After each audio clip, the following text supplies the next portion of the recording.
सर्वेभ्यो नमो नमः। हरिः ओम्। आनो भद्राः क्रतवो जन्तु विश्वतो धवदासो अपरितास उद्भिदः देवानो यथा सदमृते असन् प्रायुवो रक्षितारो दिवे दिवे देवानां भद्रासु मतिर्गयजूषां देवानागुं रतिरभितो निवर्तताम्। हरिः ओम्। सभी का इस कार्यक्रम में स्वागत है। जैसा कि आप सभी परिचित ही हैं, यह एक उपक्रम विशेष रूप से उन व्यक्तियों के लिए है जो संस्कृत क्षेत्र में न रहते हुए भी संस्कृत के लिए कटिबद्ध रहे हैं, भारतीय संस्कृति के प्रचार प्रसार के लिए कटिबद्ध रहे हैं। उनको विशेष रूप से यहाँ पर प्रस्तुत कर समाज के लिए एक दिग्दर्शन प्रस्तुत करना, यह इस कार्यक्रम का मूल लक्ष्य रहा है। इसमें संस्कृत के विद्वान भी आपको दिखते हैं, संस्कृतेतर विद्वान भी आपको प्राप्त होते हैं, सामाजिक कार्यकर्ता जो है वो भी ध्यान दृष्टिगत होते हैं। इसी तरह से निरंतर यह कार्यक्रम आप अलग अलग भिन्न भिन्न संदर्भों में भिन्न भिन्न दृष्टिकोण से आप देखते रहे हैं। इसमें विशेष रूप से संस्कृत जगत में जो कार्य किया गया है या उससे संदर्भित जो समर्पित युवा हैं, उनके लिए यह विशेष रूप से प्रस्तुत किया गया है। साथ ही साथ जो संस्कृत जगत के लिए जो कार्य किए जा रहे हैं वैयक्तिक स्तर पर उनके द्वारा या किए गए हैं या करने की अभिप्सा रखते हैं, उन सबको यहाँ पर उपस्थापित करना यह इसका उद्देश्य रहा है। और इसी उद्देश्य से 15 सितंबर 2020 को एक कार्यक्रम की शुरुआत की गई जिसका नाम संस्कृतांतरवीक्षा रखा गया, जिसको कि अगर अंग्रेजी में ट्रांसलेशन करें तो इस तरह से हम कह सकते हैं जो कि presentation of Sanskrit works of youngsters, ये मूल रूप से ये रहा है। क्योंकि अंतर्वीक्षा पद है जो कि उसके अंतस्थल में प्रवेश करके हम देखने का प्रयास करते हैं कि इन्होंने वास्तविक रूप से व्यक्तिगत स्तर पर संस्कृत के लिए, भारतीय संस्कृति के लिए कितना समर्पित रहे हैं, ये किस तरह से आगे कार्य कर रहे हैं, किस तरह से प्रेरणा की स्रोत हैं, आदि आदि बहुत सारी बातें इसमें एक साथ होते हैं। इनमें सामान्य रूप से पहले तो महीने में एक रखा गया था, लेकिन अभी जो सीक्वेंस रखा गया है, क्रम रखा गया है, उसमें सब महीने में अर्थात पाक्षिक रूप से महीने में 2 अंतर्वीक्षा रखी जाती है। और उसमें एक चयनित प्रश्न होते हैं। प्रश्न इस तरह से होते हैं ताकि वह उसी जिज्ञासा में उसका समाधान हो सके, उन सभी बातों को रखा जा सके, इस तरह से डिजाइन किया जाता है। इस क्रम में भारत तथा भारत से बाहर के अनेक विद्वान इस प्लेटफॉर्म पर आ चुके हैं और आज जो हमारे समक्ष उपस्थित हैं अतिथि के रूप में, हालांकि हैं परिवार के सदस्य ही, लेकिन आज अतिथि के रूप में इसलिए कह रहे हैं कि उनको विशेष रूप से आज आमंत्रित किया गया है। ये जमीन से जुड़े हुए ऐसे व्यक्तित्व हैं जो अलग अलग देशों की यात्रा करते हुए, अलग अलग देशों में अपनी सेवाओं का विस्तार करते हुए अपना मूल जो है उसको पूर्ण रूप से, जैसे वटवृक्ष अपने मूल को ध्यान में रखता है, उसी तरह इन्होंने ध्यान में रखते हुए यह आगे बढ़े हैं और बहुतों के लिए ये प्रेरणा स्रोत हैं। ये मिथिला के उज्जवल वैदुष्य परंपरा के कीर्ति स्तंभ रहे हैं और निरंतर यह सन्नद्ध रहे हैं जो कि भारतीय संस्कृति जो है उसको भिन्न भिन्न स्थलों पर कैसे प्रसारित किया जाए, किस तरह से उसके बाद उसका वैशिष्ट्य जो है वह जन जन तक पहुंचाया जाए। इसके लिए इन्होंने अपने अलग अलग देशों के प्रवास के दौरान उन्होंने प्रयास किया है और आज विस्तृत रूप से हम जानने की कोशिश करेंगे, जो कि इनका क्या कंट्रीब्यूशन रहा है, किस तरह से युवाओं को प्रेरित करते हैं। बहुत सारी बातें अभी हम लोग सुनेंगे। तो एक एक क्रम में हम यहाँ पर उनको सबसे पहले हम स्वागत करते हैं। सभी को मूल रूप से हमारे अतिथि जो हैं उनका स्वागत करते हैं, और साथ साथ जितने भी यहाँ पर हमारे संदर्भित व्यक्ति हैं जिन्होंने इतना बेहतर तरीके से इस कार्यक्रम को ऑर्गेनाइज किया है, संगठित करके, उन सभी का स्वागत है यहाँ पर। और साथ साथ जो ऑडियंस, जो श्रोता यहाँ पर उपस्थित हैं, दर्शक जो हैं, उनको भी हम स्वागत करते हैं। धन्यवाद। नमो नमः महोदय। महोदय, आपसे एक प्रश्न की जिज्ञासा है। यदि सारांशतया संस्कृत एवं भारतीय संस्कृति के प्रति आपके योगदान की बात करें तो महोदय इसको आप कैसे इंगित करते हैं? सबसे पहले तो बहुत बहुत धन्यवाद मुझे इस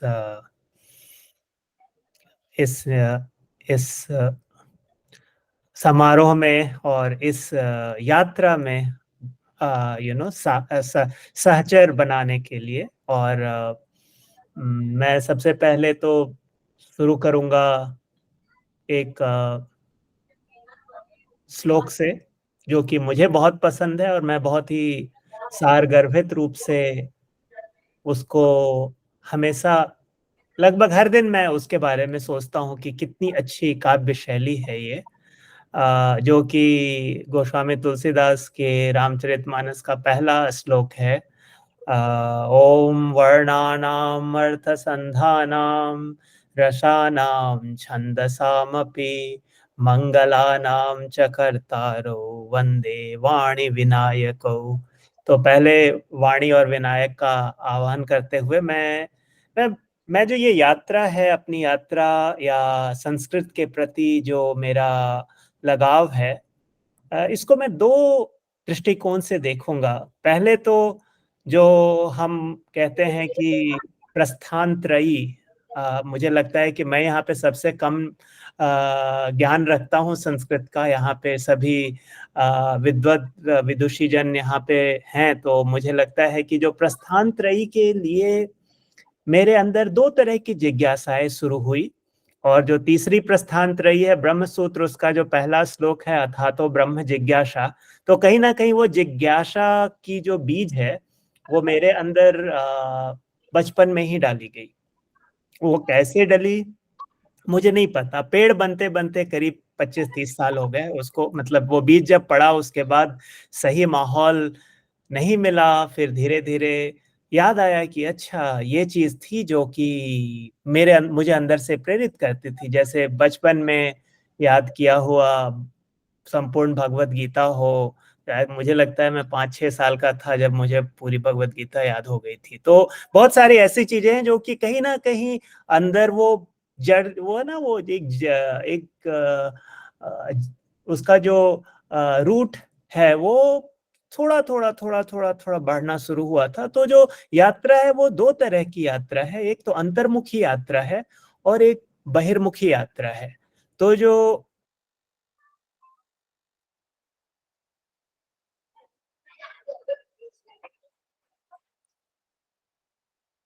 शैलजा म्यूट कर लेंगे।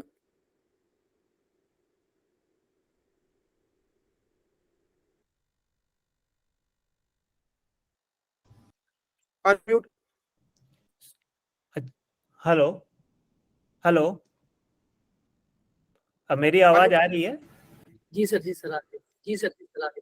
अरे तो सॉरी, मैं क्या बोल रहा था, एक डिस्कनेक्ट कैसे हो गया कुछ पता नहीं। तो मैं ये कह रहा था जो यात्रा है वो दो तरह की यात्रा है। एक तो मेरी अंतर्मुखी यात्रा है जो शायद बचपन में ही शुरू हो गई थी, और एक बहिर्मुखी यात्रा है जो कि ये समझना कि आखिर जो इनर इंजीनियरिंग है हमारी, जो जो मनुष्य है वो काम कैसे करता है। और लगभग विश्व के हर कोने में मुझे लगता है मैं लगभग 50-60 अलग अलग देशों में भ्रमण किया है मैंने काम के सिलसिले में। तो हर जगह आदमी जो है, वो जो मनुष्य है वो एक ही तरह है, बहुत ज्यादा अंतर नहीं है कहीं भी। वही होते हैं ना कि वही वही जो आधारभूत आवश्यकताएं हैं वो हर जगह हैं, उसका स्वरूप बदलता रहता है। तो संस्कृत से जो मेरी अपनी यात्रा रही है वो वही लगने लगी कि भगवत गीता है या उपनिषद हैं या इस तरह के जितने भी प्राचीन ग्रंथों को मैंने अध्ययन किया, उसमें मुझे यही लगा कि हर जगह वो जो विश्व रूप का दर्शन है वो हर जगह होता है। अगर हम ये देख लें कि भाई ये चीनी नहीं है, ये भी उसी विश्व रूप के लोग हैं। मुझे सबसे पहले जो मेरी नानी है और मेरी माँ है वो मुझे मिलने मलेशिया आई थी। उन दिनों मैं मलेशिया में रहता था। तो उनको बोलते ये लोग कैसे कैसे लोग हैं, क्या क्या खाते हैं, ये है वो। अब जो एक साधारण जो हमारे अंदर जो ख्याल होता है, तो मेरे मुंह से अनायास निकल गया कि माँ यही तो शायद कृष्ण ने दिखाया था भगवत गीता में विश्व रूप के रूप में। तो वो जो यात्रा है वो हर जगह लगभग एक जैसी होती है, लेकिन जो अंतर्मुखी यात्रा की शुरुआत बचपन में हुई वो धीरे धीरे धीरे धीरे एक वृक्ष का रूप ले रही है। मैं नहीं बोलूंगा कभी विशाल हो चुका है, बट हाँ, अंतर्मुखी यात्रा जो है वो चल रही है और वो अथातो ब्रह्म जिज्ञासा जो है वो अंदर जाग उठा है। उसी तरह से जो बहिर्मुखी यात्रा है वो भी बहुत ही इम्पोर्टेंट है, या बहुत ही उसकी जरूरत बहुत ज्यादा है, क्योंकि ये बताना अपनी संस्कृति, अपनी भाषा, अपने जड़ और उसका प्रभाव पूरे एशिया में देखना या पूरे विश्व में देखना, एक तरह से वो जो है वो बहिर्मुखी यात्रा है। और इसके लिए मैंने एक 4 पंक्ति की एक कविता मैंने लिखी थी कुछ दिन पहले, चूंकि मैं मिथिला के क्षेत्र से हूँ जिसे विदेह भी कहा जाता है। उस क्षेत्र का प्राचीन नाम जो था, मिथि से पहले के जो राजा थे वो विदेह कहलाते थे, विदेह जनक जो थे। तो मैंने इस यात्रा को जो है ना एक भौगोलिक, आध्यात्मिक और समसामयिक दृष्टि से मैंने एक कविता लिखी थी। हो गए लगभग 7-8 साल हो गए, जो कि मैं जरूर आप लोगों को सुनाऊंगा, क्योंकि आपने मेरी यात्रा के बारे में पूछा है। तो ये यात्रा से संबंधित ही एक कविता है। तो वो इस तरह है। अपने जीवन की यात्रा मुझको चलकर तय करना है, मानो तो सब कुछ अपना है, ना मानो तो सब सपना है। बहुत कठिन सी यात्रा है ये अपने मन के अंतस्थल की, मैं मेरा की पट्टी बांधे चली न जाए ये पगडंडी। ये पगडंडी आगे जाकर मिल जाती है 2 नगरों में, पहला नगर बसा सदेह में, दूसरा नगर बसा विदेह में। तो मैं यही बोलूंगा कि मेरी जो यात्रा है वो सदेह और विदेह के बीच की यात्रा है।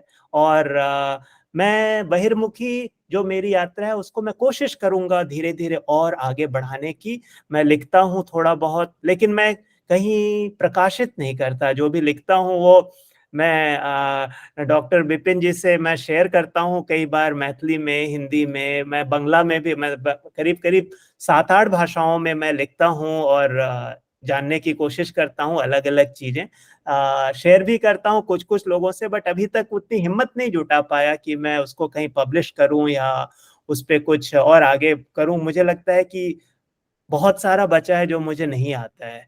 तो वो जो है ना, वो खाली ग्लास के चक्कर में जो वो कॉन्सेप्ट है ना साइकोलॉजी की, भरा हुआ ग्लास और खाली ग्लास, तो मुझे हमेशा अपना ग्लास खाली दिखता है। उस चक्कर में कभी आगे नहीं बढ़ पाया, बट जरूर वो यात्रा भी शुरू हो चुकी है।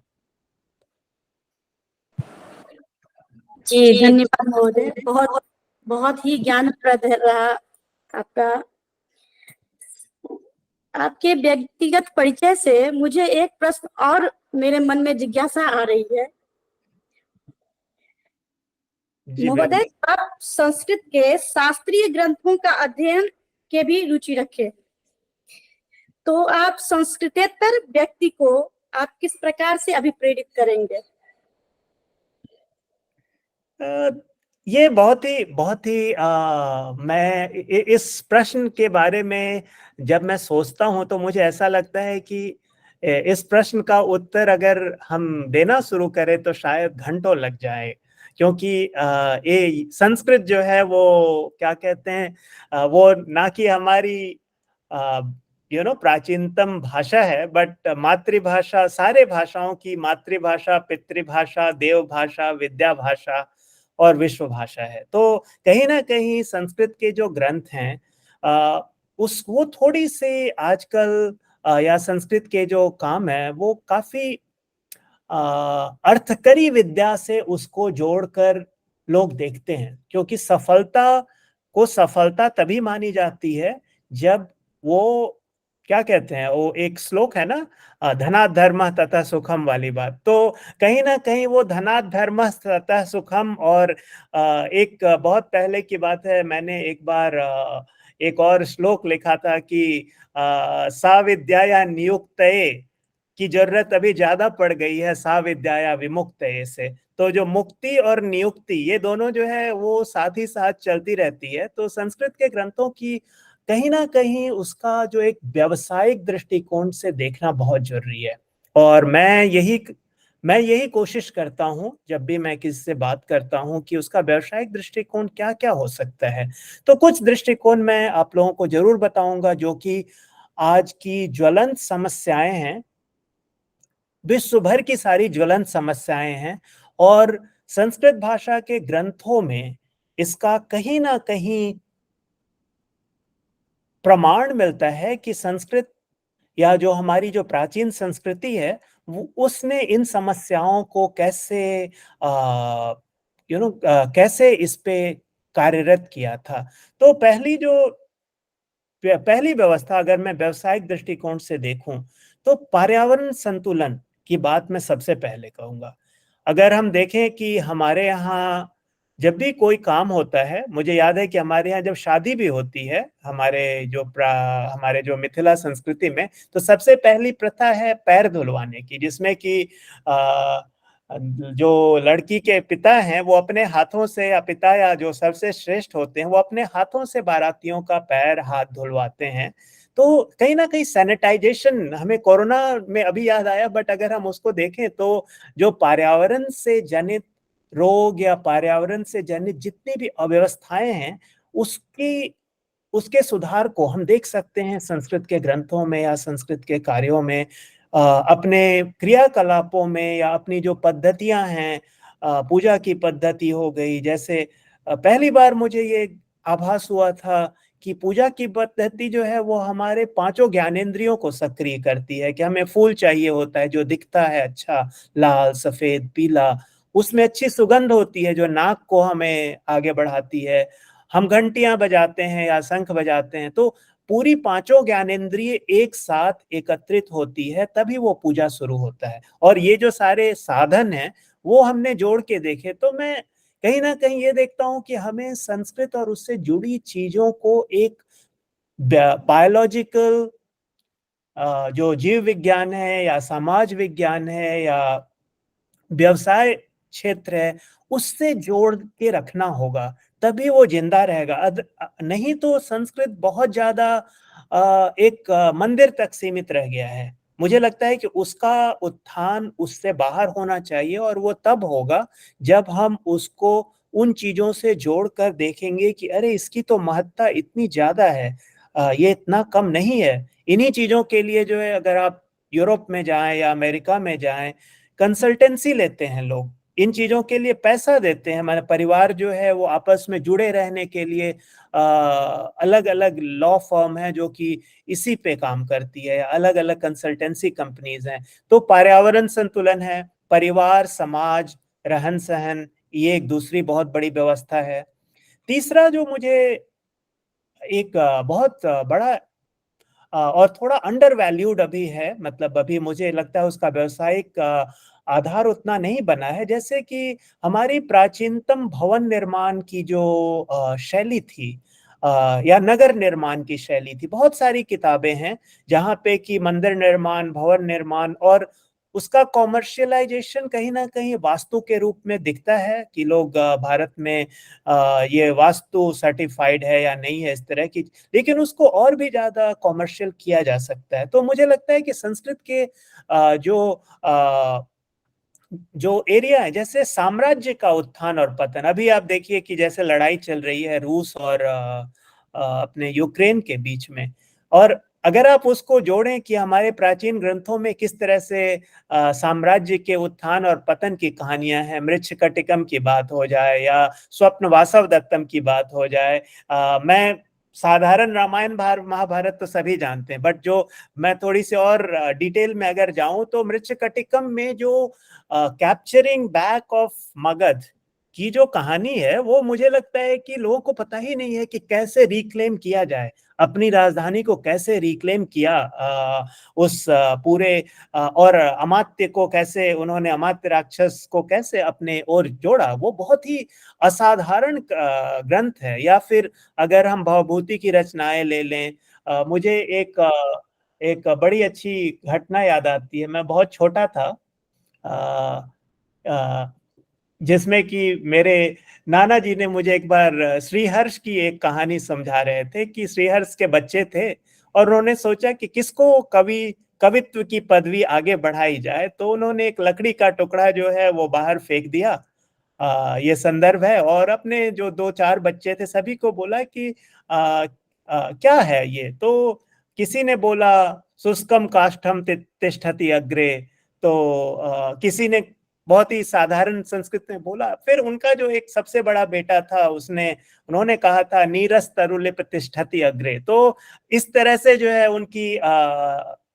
उनकी जो सोचने का ढंग है कि सूखी हुई लकड़ी जो नहीं है वो सिर्फ उसको हम कैसे अलग अलग तरह से बोल सकते हैं। तो कहीं ना कहीं मुझे लगता है कि बहुत ही अंडर वैल्यूड हो गया है।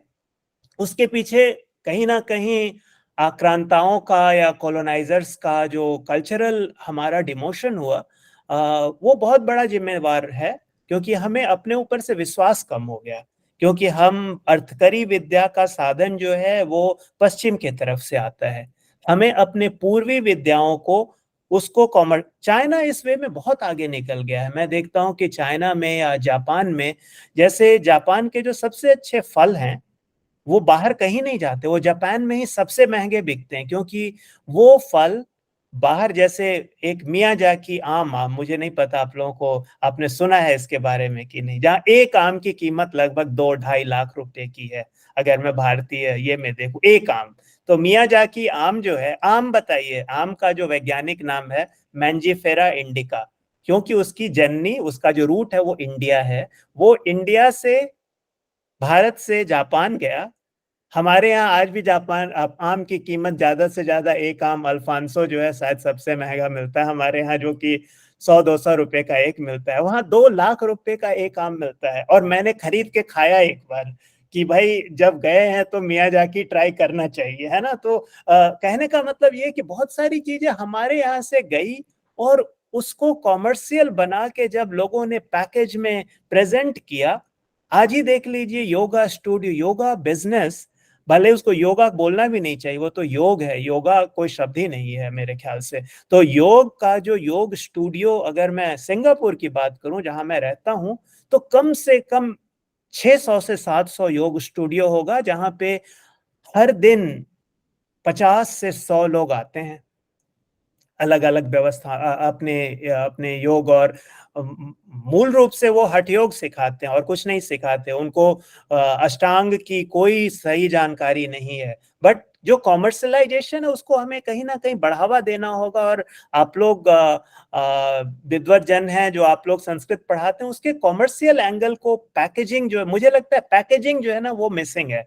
उसको कहीं ना कहीं हमें एक अच्छे से डब्बे में पैक करके उसको कॉमर्शियल करना होगा। और धीरे धीरे, जैसे मेरे अंदर जो बीज था वो धीरे धीरे पेड़ का रूप ले रहा है, और भी बहुत सारे पेड़ बनेंगे, धीरे धीरे जंगल बनेगा, पर्यावरण संतुलित होगा धीरे धीरे। मैं तो यही बोलूंगा। पता नहीं, मैंने बहुत लंबा उत्तर दे दिया लगता है इसका। नहीं, धन्यवाद महोदय, बहुत ही सुंदर आपका उत्तर था।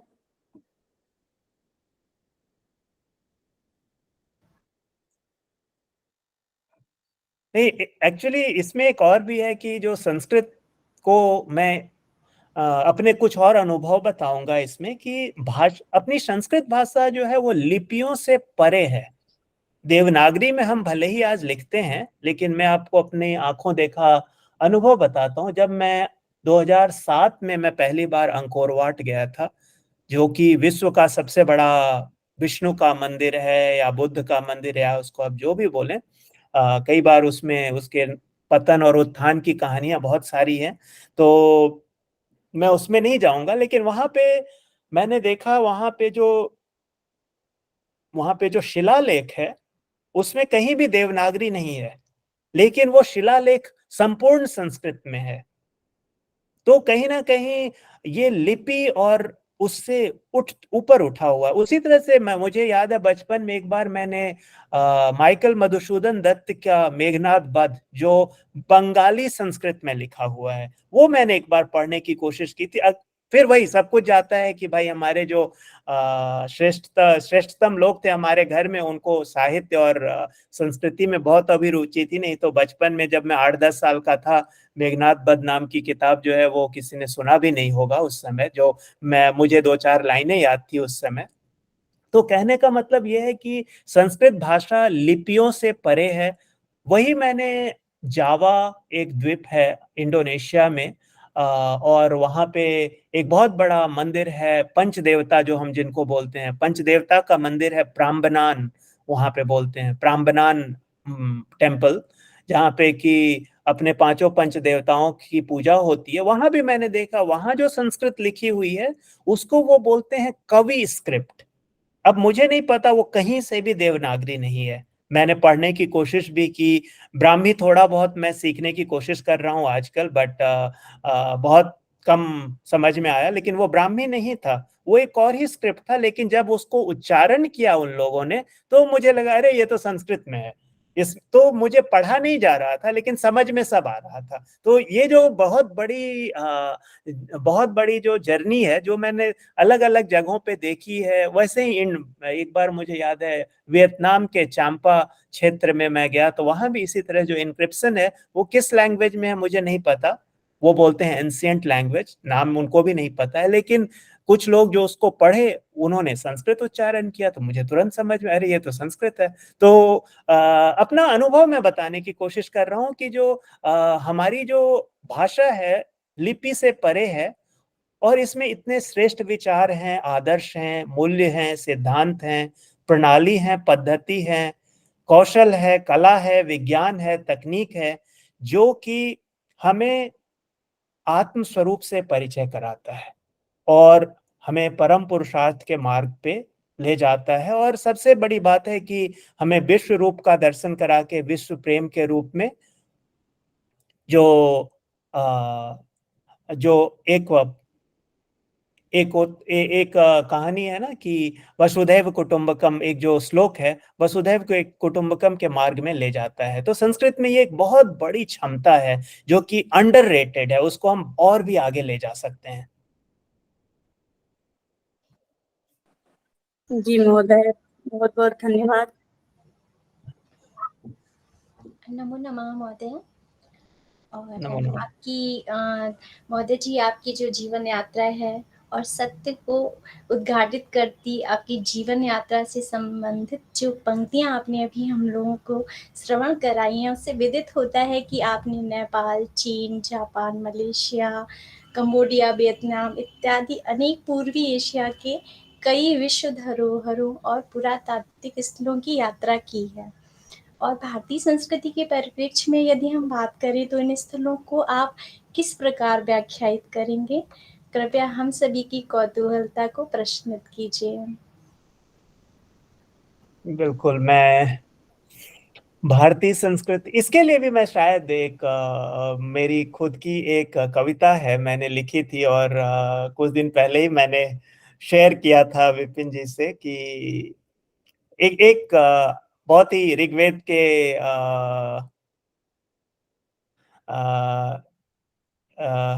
ऋग्वेद में एक सूक्त है, नासदीय सूक्त, मुझे जरूर लगता है कि आप लोगों को पता होगा। तो कॉन्सेप्ट बहुत ही कॉम्प्लेक्स है नासदीय सूक्त का। जो जब मैं उसको पढ़ा, जो होता है ना श्रवण मनन निधिध्यासन तीनों को जब मैंने उसमें अपना कम से कम 4-5 महीना लगाया, तो फिर मुझे लगा कि इस सूक्त को एक छोटी सी कविता में कैसे वो किया जाए। और आपके उत्तर देने के लिए मैं इस कविता को जरूर सुनाऊंगा आप लोगों को, शायद आप लोगों को अच्छा लगे। तो आप लोग ये भी बोल सकते हो कि हाँ भाई, ये उत्तर है या नहीं। मैं ये भी जानना चाहूंगा आपके बाद, आपके प्रश्न का उत्तर ये हो सकता है या नहीं हो सकता है। तो ये जो कविता है मेरी, ये इसका शीर्षक है मौन साक्षी, और बहुत ही ज्यादा छंदबद्ध नहीं है, लेकिन इसको जैसा कि मैंने कहा ये नासदीय सूक्त से प्रेरित है। तो इसकी कविता ऐसी है। हूं मौन साक्षी उस प्रणव का, परा अपरा से परे अस्तित्व जिसका, मैं मौन साक्षी उस प्रणव का। सत असत दोनों उन्हीं का, तिमिर और प्रकाश जिनका, प्रलय से निर्माण बनता, ज्ञान और अज्ञान बनता। हूं अचंभा सोच कर वो शून्यता, हूं मौन साक्षी उस प्रणव का। मुक्त जीवन मृत्यु से जो, समय सीमा से परे वो, कार्य कारण भोज्य भोक्ता, आदि अंत न मध्य उसका, जग चराचर एक सत्ता, हूं मौन साक्षी उस प्रणव का। तो कहीं ना कहीं जो आपका प्रश्न है उसको मैंने एक कविता के माध्यम से उत्तर देने की कोशिश की है। मुझे आप बताइए कि ये उत्तर सटीक है या नहीं है। जी महोदय, नासदीय सूक्त पढ़ने का अवसर मुझे भी प्राप्त हुआ है, पाठ्यक्रम इत्यादि में लगा हुआ है। और यदि सरलतम रूप में कहना चाहें सूक्त से हटकर, तो बहुत ही सुंदरतम शब्दों में आपने उसको व्याख्यायित किया है। और इसके बाद एक अपनी प्रश्न जो श्रृंखला है, उसमें मेरा द्वितीय जो प्रश्न है वह है कि महोदय जी, जो आपने भारतीय सांस्कृतिक विरासत है, साहित्य, पूर्वी धार्मिक जो प्रथाएं हैं, प्राचीन संस्कृत ग्रंथों में आपकी गहन अभिरुचि प्रतीत होती है। शब्दों से, आपके अध्ययन इत्यादि से, वही आज के युवा मूल से दूर होते नजर आ रहे हैं। क्या आपने किसी को मूल पथ पर लाने का प्रयास किया है, या भविष्य में आप इस दिशा में कुछ योजना आपकी सुनियोजित है? हम सभी उन नवीन प्रकल्पों से जो है अवगतार्थ होना चाहते हैं। कृपया हम लोगों को अपनी योजनाओं से अवगत कराइए। ये जो योजनाएं हैं, मुझे लगता है कि बहुत सारी योजनाएं, मेरा मुख्य उद्देश्य जो अभी यही लगता है कि हमें ध्यान देना चाहिए। बहुत सारी ऐसी चीजें हैं जो मैंने पहले प्रश्न के उत्तर में कहा था कि पैकेजिंग, हमारी जो पैकेजिंग है वो आज भी बहुत ही पुराने डब्बे में है। होता है ना कि उसका डब्बा हमें बस बदलना है। और उसके अलावा मैंने कुछ कुछ चीजों के बारे में जैसे बताऊंगा कि अगर आप किसी भी मैनेजमेंट इंस्टीट्यूशन में जाएं, जैसे मुझे सौभाग्य मिला है अमेरिका के स्टैनफोर्ड यूनिवर्सिटी में पढ़ाई करने का कुछ दिन के लिए, और हार्वर्ड विश्वविद्यालय में भी मैंने मैनेजमेंट की पढ़ाई पढ़ी है अपने भारत की शिक्षा के बाद। तो कुछ कुछ चीजें जो हर मैनेजमेंट स्कूल में पढ़ाई जाती है, और मुझे कहीं ना कहीं लगता है कि वो उसका जड़ और या उसके जो बीज हैं वो हमारे ग्रंथों से निकल के आई है। जैसे सबसे बड़ी बात है कि अतीत ने वर्तमान को कैसे आकार दिया है। अगर मैं इसको बिल्कुल मैनेजमेंट टर्म में बोलूं, जो कि आप सुनेंगे लगभग सारे मैनेजमेंट लीडर, स्टीव जॉब्स से होके बिल गेट्स, जितने भी हैं सभी इसका प्रयोग करते हैं कि how the past has shaped the present. ये शब्द बड़ा अच्छा लगता है, लेकिन इसी का जो संस्कृत वर्जन है वो हमने उसकी पैकेजिंग नहीं की, हमने लोगों तक उसको नहीं पहुंचाया। अगर मैं उसकी बात करूं तो कहने का मतलब यह है कि अतीत में हुई घटनाओं, विचारों और लोगों ने आज जो दुनिया में प्रभाव डाला है या उन्होंने दुनिया का दृष्टिकोण बदला है, समय के साथ उस पैटर्न या उसके रुझान और कारण को पहचानने में मदद मेरे ख्याल से संस्कृत भाषा का ज्ञान बहुत आसानी से कर सकता है। और मैं फिर अगर दूसरा जो मेरे अंदर एक और चल रहा है, जो वो कहाँ से आया ये भी मैं बोलूंगा।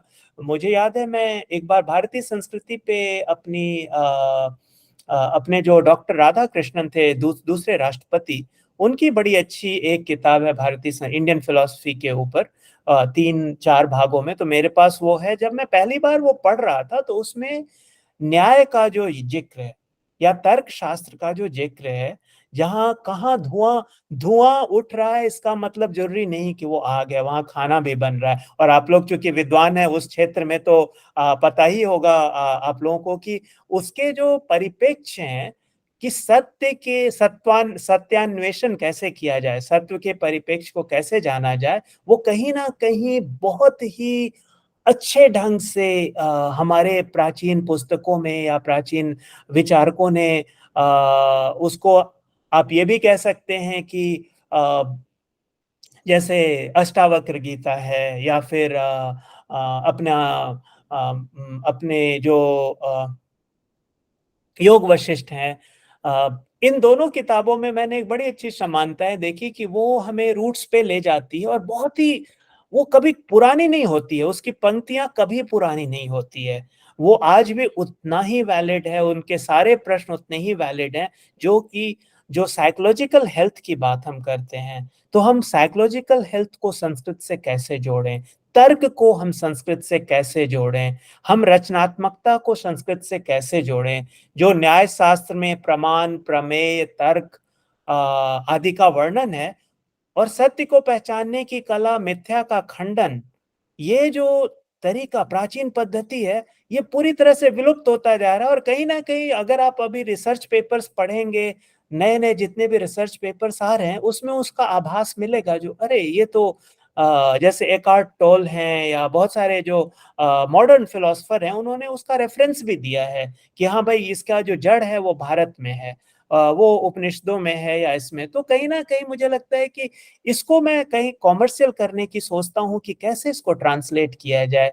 उसके बाद तीसरी बहुत बड़ी बात है संस्कृत भाषा के प्रभावी और प्रेरक प्रसंगों को सिखाना और उसका अनुमोदन करना। ये बहुत ही, मुझे ये लगता है कि छोटी छोटी कहानियां, जैसे एक और मैं एग्जांपल देना चाहूंगा यहाँ पे कि वॉल्ट डिज्नी के कैरेक्टर, आप देखिए कितना पॉपुलर है। अब विश्व के किसी भी देश में जाएं तो आपको मिकी माउस का एक ना एक वो फैन मिल ही जाएगा, हर घर में मिकी माउस के फैन है। लेकिन अगर आप उसके जड़ में जाएं तो कहीं ना कहीं वो हितोपदेश से प्रेरित है, कहीं ना कहीं उसकी जो कई कहानियां हैं, जिसमें कि वही सिंह जो है वो भेड़ के बच्चों के बीच में आ गया, ये 1936 का पहला वीडियो था वॉल्ट डिज्नी का।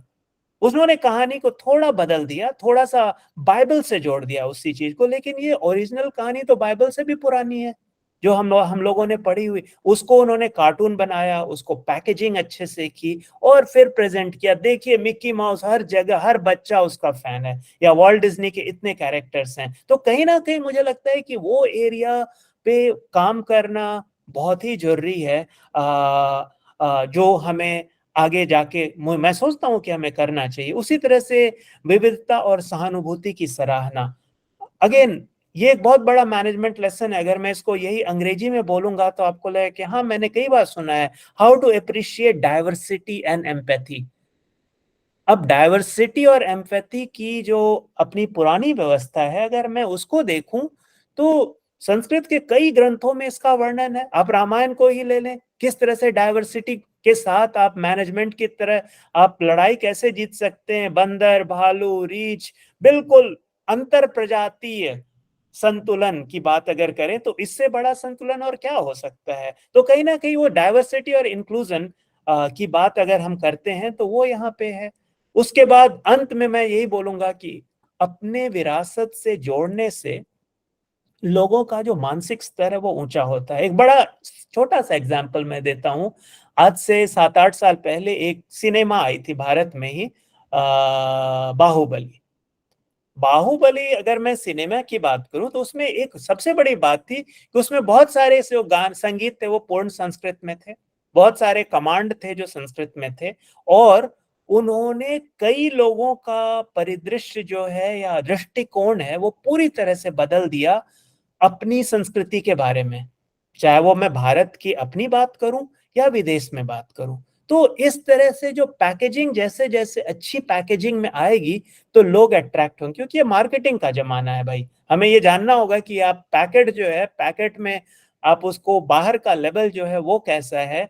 हम हमारे साथ क्या होता है, जो संस्कृत को कॉमर्शियल करना है या आगे का जो मेरा जो आप पूछ रही हैं, उसमें क्या होता है कि हम लोग बहुत ज्यादा गरिष्ठ तरीके से उस चीज को बांटते हैं, और वो जब गरिष्ठ हो जाता है तो वो जो है सुपाच्य नहीं रह जाता है ना। वो एक जो आयुर्वेद की परंपरा है, तो गरिष्ठ और सुपाच्य एक नहीं होता है कभी। तो उस गरिष्ठता को जो है उसको कहीं ना कहीं हमें मुलायम बनाना, उसको खिचड़ी में कन्वर्ट करना होगा या उसकी पैकेजिंग अच्छी करनी होगी, और फिर हमें आगे बढ़ना होगा। तो कहीं ना कहीं मैं इस क्षेत्रों में आगे बढ़ना चाहता हूं। और मैं आज ही बात कर रहा था विपिन जी से सुबह कि नहीं, अब मैं सोच रहा हूँ कि संस्कृत में कुछ और पारंपरिक पढ़ाई करूं, क्योंकि मेरी पढ़ाई जो है वो कंप्यूटर साइंस और इंजीनियरिंग में है, उसके बाद मैनेजमेंट के क्षेत्र से जुड़ा रहा। तो कहीं ना कहीं मैं सोच रहा हूँ कि पारंपरिक जो शिक्षा है वो भी मैं लूं संस्कृत की, उससे मुझे और आसानी हो जाएगी इस आगे की यात्रा में।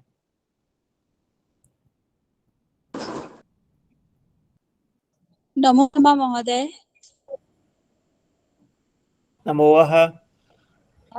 दीपिका जी के ही प्रश्नों के आधार पे थोड़ा एक मेरा भी प्रश्न जुड़ा आ रहा है। जैसे महोदय, आपके व्यक्तिगत परिचय से मुझे ज्ञात हुआ कि आपके 20 वर्षों से अधिक आपको अनुभव है प्रौद्योगिकी उद्योगों के क्षेत्रों में। साथ ही आपने मलेशिया, हांगकांग आदि देशों में बहुराष्ट्रीय स्तर की जो कंपनियां हैं उसमें एक वरिष्ठ पदों पे कार्यरत भी रहे हैं।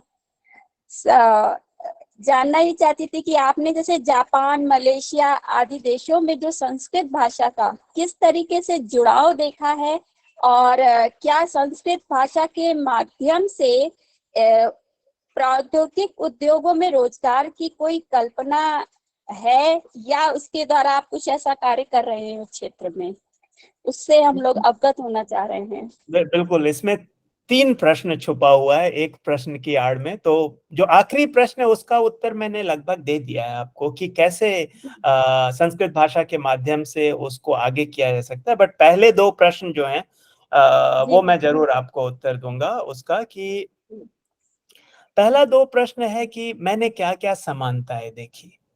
तो अगर मैं भाषागत समानता की बात करूं तो मैं एक एक करके करूंगा। सबसे पहले तो जापानी और संस्कृत। देखिए, जापानी जो है वो आर्टिक ओरिजिन की लैंग्वेज है, और जो संस्कृत है जिसको अगर पारंपरिक लिंग्विस्टिक के एंगल से देखें तो ये इंडो यूरोपियन लैंग्वेज ट्री के अंदर आता है। और दोनों जो है वो चित्रलिपि है, और हम जो है वो भाषागत लिपि से काम करते हैं। ये जरूर है कि दोनों की जो जड़ है वो बिल्कुल अलग है, किंतु बौद्ध संस्कृति के प्रचार प्रसार से मुझे याद है कि एक बार मैं क्योटो में जब मैं जा रहा था, तो क्योटो में सरस्वती की इक्विवेलेंट भी एक देवी हैं, गणेश के इक्विवेलेंट भी एक देव है, और शिव के इक्विवेलेंट भी एक देव है, जो कि जिनका जापानी नाम है, जिनका वो लोग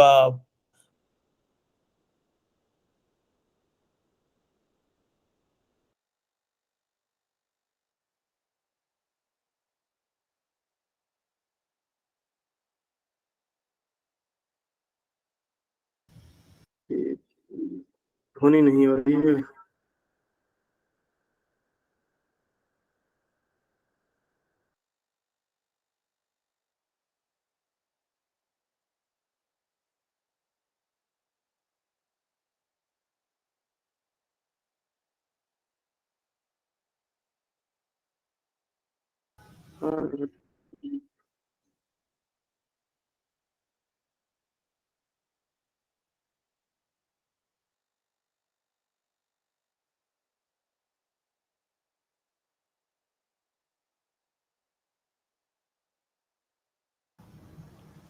हेलो, मेरी आवाज आ रही है? पता नहीं मेरा जी महोदय जी, आपकी ध्वनि स्पष्ट आ रही है।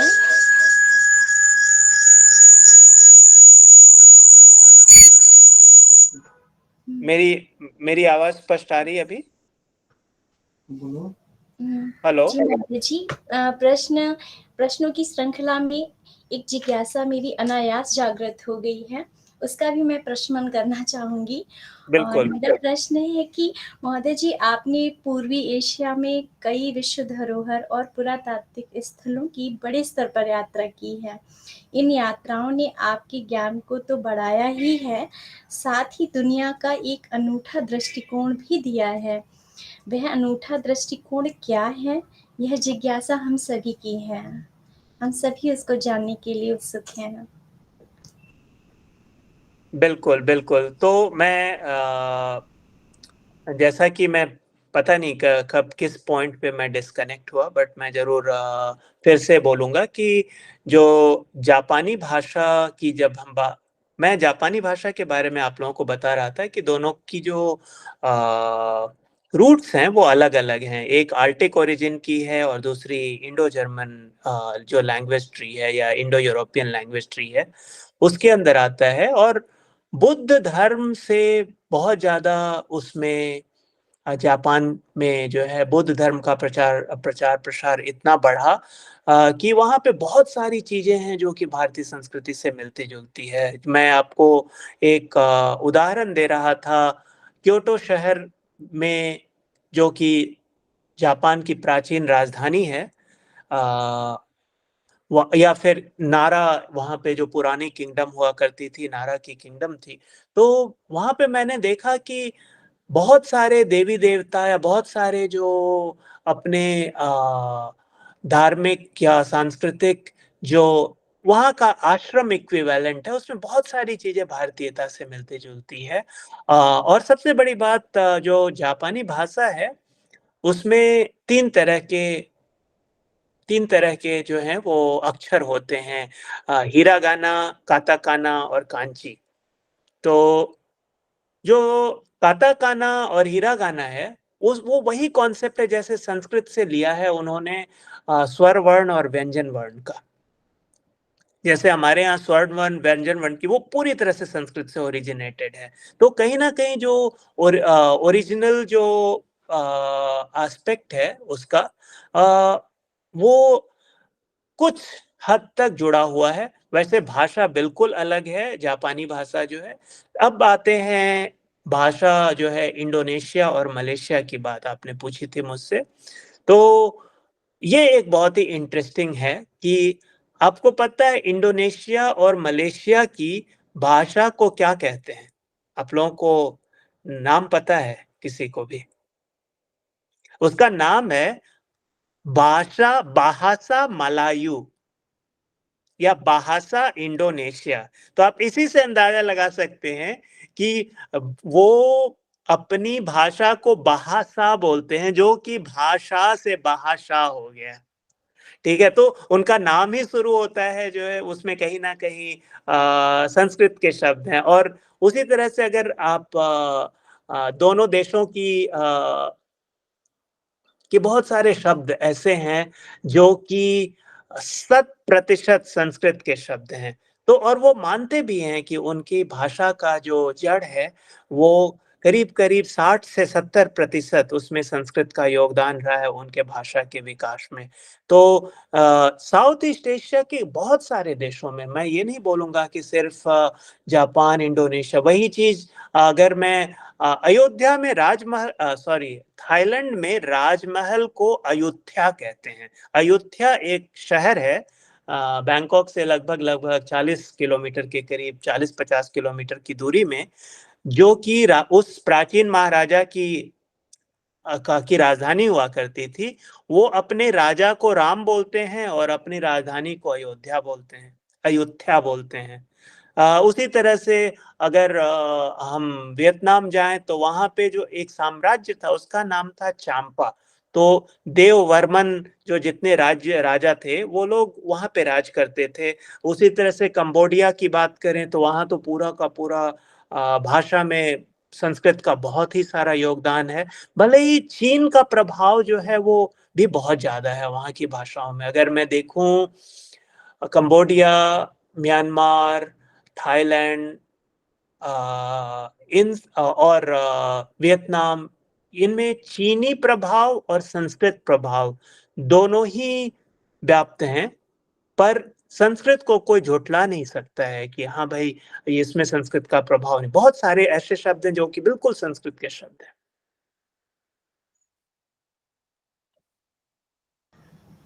आपकी ये जो जीवन यात्रा रही है वो हम लोगों के लिए समय और व्यय से राहित्य होकर विश्व दर्शन कर शाब्दिक यात्रा का हम सभी ने आज आनंद जो है उसकी अनुभूति की है। इसके लिए बहुत बहुत धन्यवाद महोदय।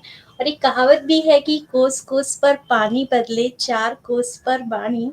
तो उसका प्रभाव हम केवल भारत में ही नहीं बल्कि वैश्विक स्तर पर भी स्पष्ट दिखाई देता है। और यदि हम अपने पूर्व के प्रश्नों पर चर्चा करें तो आपने जैसा कि मूल ग्रंथों के बारे में बताया था और जिसके लिए आपने रामायण का उदाहरण दिया, नास्ति सूक्त इत्यादि के जो उदाहरण हम लोगों के सामने प्रस्तुत किए हैं, उससे स्पष्ट है कि जो मूल से बंधकर ही हम सभी लोगों को रहना चाहिए और उसी के आधार पर हम अपनी संस्कृत भाषा और संस्कृति से जुड़े रह सकते हैं।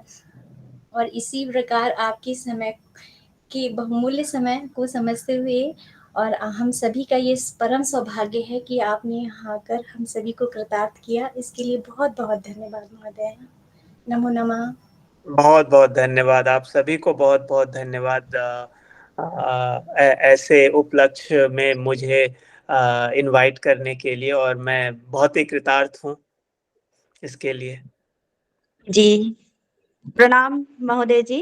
प्रणाम। और सबसे पहले आज का जो यह मंच में उपस्थापित प्रश्न है उन प्रश्नों का उपशमन करते हुए आपने जिस तरह से अपनी प्रस्तुति यहाँ पर उपस्थापन किए हैं, इसके लिए तो सर्वप्रथम मैं यही कहना चाहती हूँ कि भाव विभोर हो गए हैं हम लोग। और सबसे बड़ी बात यह है, पहली बार कुछ काव्यिक रूप से आपने प्रश्नों का शमन किया है, उत्तर प्रदान किए हैं, तो ये हम सबके लिए और भी रसमय रह चुका है। और इसके लिए सर्वप्रथम मैं आपको हार्दिक धन्यवाद ज्ञापन करना चाहूंगी। और आज बहुत दिनों बाद ऐसा लगा कि हम लोग काव्य गोष्ठी में बैठे हुए हैं और काव्य गोष्ठी चलते चलते जो एक शाश्वत ज्ञान है, जो संस्कृति परंपरा के रूप में यहाँ पर उद्वेलित हुए हैं, उन सभी का उपशमन करते हुए आपने बहुत अच्छी तरह से यहाँ पर हम सबको रसान्वित किया है। और इसके लिए पुनः एक बार धन्यवाद ज्ञापन पूर्वक, जैसे कहते हैं कि सत्संग से ही सत्संगता बढ़ती है, उसी तरह से आज आपके काव्य पाठ से मुझे भी अभी मैंने ये कुछ पंक्तियां यहाँ पर लिखे हैं, तो वो आपके सामने यहाँ पर प्रस्तुत करना चाहूंगी।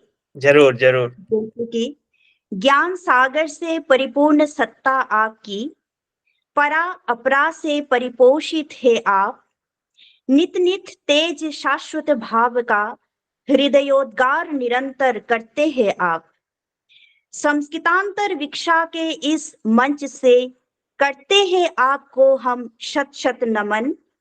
वागीश्वरी की कृपा सदैव रहे, विकसित हो भारतीय परंपरा सुमन। यही मैं कुछ पंक्तियां यहाँ पर आप पर समर्पण करना चाहती थी।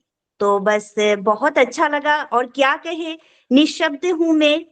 बस जितना हो सके धन्यवाद ज्ञापन का पैराय है, इसलिए एक यहाँ पर औपचारिकता रहती है, पर हृदय तल से तो कोटिशः धन्यवाद है कि आपका सानिध्य पुनः हम सबको मिले। इसके लिए हम प्रतीक्षा करते रहेंगे और हम सबके साथ आपने अपनी जो अभिज्ञताएं है या फिर कह लीजिए जितना सारा हम सबको जानने के लिए जो जो बिंदु है उन सबको समेटे हुए आज हम सबको समय दिया है, इसके लिए पुनः एक बार धन्यवाद ज्ञापन करना चाहूंगी। इसके उपरांत आज हम सब यहाँ पर जो एक माला में मोती पिरोए हुए जुड़े हुए हैं। हम सबको जोड़ने वाले जो वटवृक्ष के रूप में हम सभी के परम पूजनीय गुरुजी है डॉक्टर विपिन कुमार झा महोदय जी को भी इस शाश्वत कार्य के लिए हम सबकी ओर से एक बार धन्यवाद ज्ञापन करना चाहते हैं। पुनः हम धन्यवाद ज्ञापन करना चाहते हैं हम सब में विराजित मार्गदर्शन के लिए तत्परा डॉक्टर सरिता श्रीवास्तव जी का, क्योंकि उन्होंने सदैव व्यस्ततामय जीवन के माध्यम में भी हम सबके लिए समय निकालते हुए हम सबको परम पोषित किया है और साथ ही हम सबके लिए सदैव तत्पर रहते हैं। इसलिए महोदया जी आपका भी हृदय तल से हार्दिक धन्यवाद ज्ञापन करती हूँ। इसके उपरांत मुख्य संयोजिका के रूप में यहाँ पर सुशोभित है हम सबके आदरणीय डॉक्टर दीपिका दीक्षित महोदया जी को भी हम हृदय तल से हार्दिक धन्यवाद ज्ञापन करना चाहते हैं, क्योंकि संयोजन एक बहुत महत्वपूर्ण कार्य भी होता है और इस कार्य को बहुत अच्छी तरह से हमारे संस्कृतांतरवीक्षा मंच में निभाते हुए महोदया जी सदैव तत्पर रहते हैं और इसके लिए हम आज भी हृदय तल से धन्यवाद ज्ञापन करना चाहते हैं। तथा पर यहाँ पर प्रारंभ में ही मंगलाचरण पाठ करते हुए इस संपूर्ण कार्यक्रम को एक सुष्ठु रूपता और निरंतर चलने के लिए जो भगवान के प्रति ईश्वर के प्रति अपनी जो इच्छा है या फिर अपनी जो प्रार्थना है वो प्रकट करते हुए यहाँ पर विराजमान हुए थे। हम सबके साथ ही कार्यरत है आदरणीय श्री पुष्पराज शर्मा महोदय जी को भी हम हृदय तल से धन्यवाद ज्ञापन करना चाहते हैं। इसके उपरांत आज जो प्रश्नकर्ताएं हैं जैसे कि आदरणीय दीपिका जी, आदरणीय यहाँ पर सरिता जी भी है, इन सबके साथ आदरणीय श्रीमती शैलजा महोदया जी भी है जो प्रथम बार यहाँ पर प्रश्न उत्थापन करते हुए हम सबको और भी उत्साहान्वित किए हैं और बहुत अच्छी तरह से यहाँ पर प्रश्न उत्थापन करते हुए एक सक्रियता प्रदान किए हैं और इसके लिए हम आदरणीय शैलजा जी को भी हार्दिक धन्यवाद ज्ञापन करना चाहते हैं।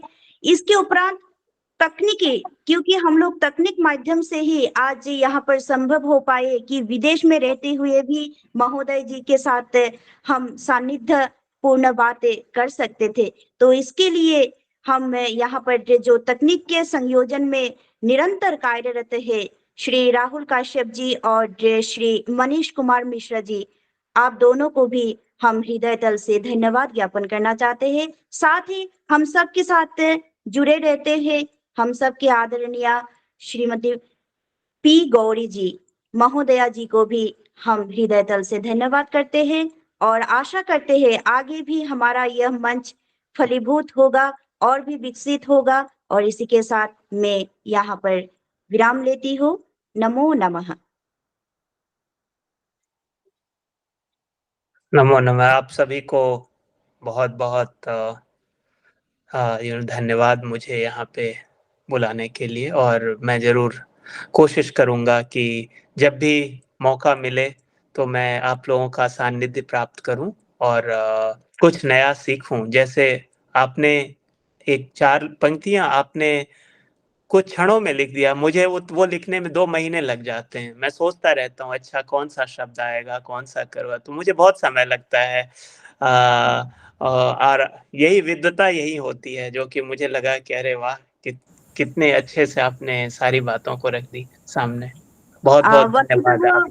विद्वता भी सानिध्य के साथ ही होती है क्योंकि नीति शतक में भी आते हैं ना कि जैसे कि सत्संग के साथ ही होता है सद्गति होती है। तो इसीलिए प्राय ये आपका भी प्रभाव है। आपके जो काव्य पाठ है उसको सुनते हुए ही मुझ में भी एक उद्गार हुआ है कि नहीं कुछ लिखूं, 2-4 पंक्तियां लिखूं, क्योंकि महोदय जी ने इतनी अच्छी तरह से हमको आज हम सबको काव्य रस से रसान्वित किए हैं। तो फिर ये हमारा भी कर्तव्य बनता है कि हम भी कुछ लिखे, कुछ प्रभावित हो इससे। तो वही है और बागेश्वरी माता की तो कृपा सबके ऊपर ही होती है, बस हमको आगे बढ़ना होता है। और अभी शांति पाठ से ही हम यही पर कार्यक्रम को समाप्त करना चाहेंगे। डॉक्टर सागरिका जी, धन्यवाद ज्ञापन की इस परंपरा में आपका धन्यवाद छूट रहा है, तो आपका धन्यवाद ज्ञापन भी बहुत ज़रूरी है। आप सदैव ही अपने अमृत वचनों से हम सभी को सराबोर करती रहती हैं, इसके लिए आपका बहुत बहुत धन्यवाद। हृदय तल से धन्यवाद। धन्यवाद, धन्यवाद महोदया जी। और अभी हम सबका कल्याण के लिए ही हम यहाँ पर शांति पाठ करने जा रहे हैं। ओम